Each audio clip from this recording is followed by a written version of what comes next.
I visited my friend who doesn't allow visitors once it's past 8 p.m. What I saw and what happened to me that day ruined my life.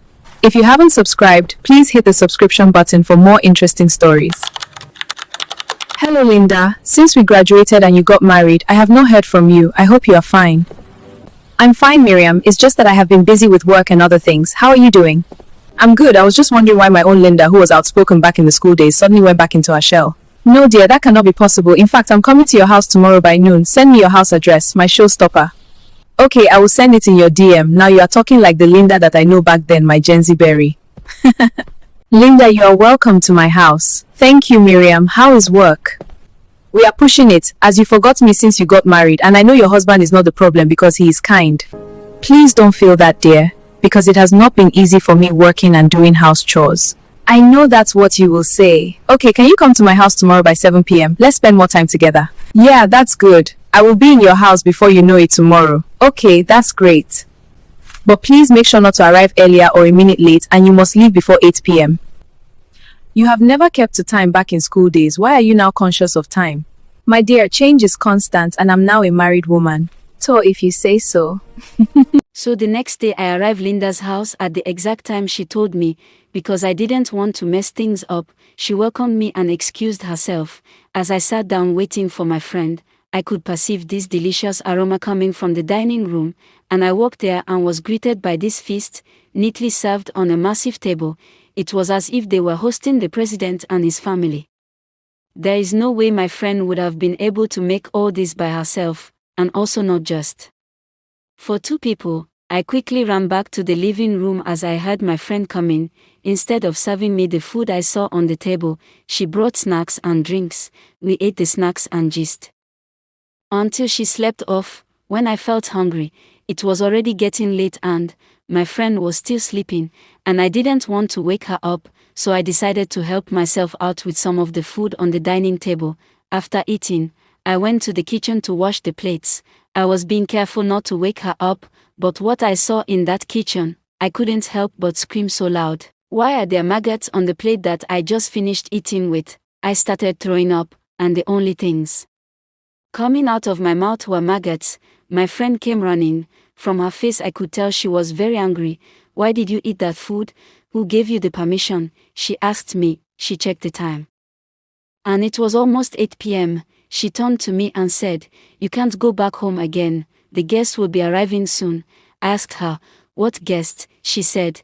There's no time for her to start explaining things to me. "You have to hide," she said. So she hid me inside a cardboard, but I was able to see what was happening out there through a small opening in the cardboard. At exactly 8 p.m., I saw different creatures, even vampire look-alike. They assembled the dining table, including my friend and her husband, and they started feasting on the meals with maggots and creepy creatures. I was shaking, sweating from fear. I covered my mouth so tight, so I wouldn't scream. After the meal, they started leaving, but then one of the creatures looked at my direction and said to my friend and her husband, "The rule is that all living things must be seated at the table before we arrive." Before I knew it, I was dragged out by this force. I felt invisible whips from all directions landing on me. I cried and pleaded with them to forgive me and spare my life. One of them now said, "Since you've decided to dine and wine with us, you must become one of us, and you must take an oath. You must join us every night at 8 p.m. to eat and drink for the rest of your life, and if you ever miss a day, you will pay with your life." I took the oath and they released me. I ran out of my friend's house without looking back. How I managed to get back home that night was only a miracle. From the next night to the next 5 months, I would go to my friend's house at exactly 8 p.m. to eat with those creatures. It was a living hell for me. I cried several times because I didn't know what to do, until one night, I said to myself, enough is enough. I can no longer live like this. I would go for the dinner and pretend to eat, but wouldn't eat anything. But each time I didn't eat, I would end up throwing up blood. One night, one of the creatures caught me and reminded me of the consequences. I had to force myself to eat those maggots again. After we finished eating, my friend's face changed and screamed worry. Then she handed me this meal and congratulated me, saying, "You are now a full member." I looked at the meal.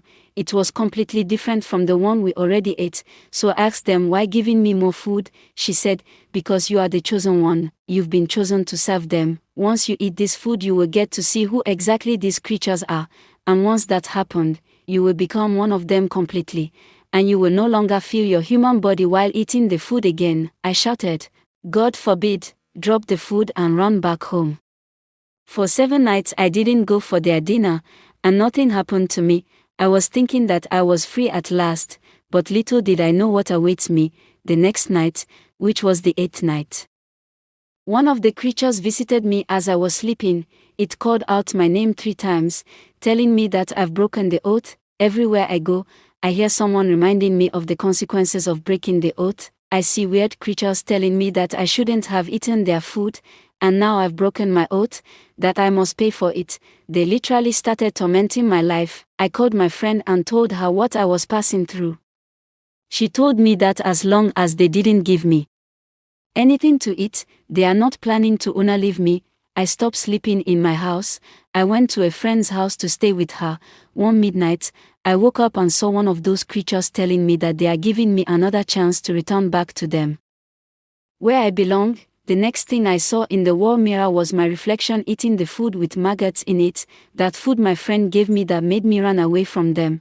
I screamed but never went back to them. The next time they visited me was through my friend's husband. I came back from work one day and met him sitting down on my chair smiling. Then he pointed at the table and said, I brought food for you to eat, and he disappeared. I remembered what my friend told me, except they brought food for you to eat. They are not planning to unalive you.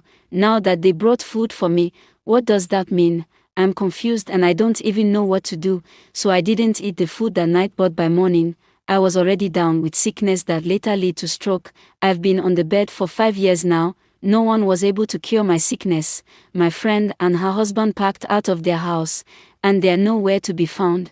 Please be careful out there. Don't take little conditions as nothing, especially when it's coming from your friend, and don't go to where there's weird conditions.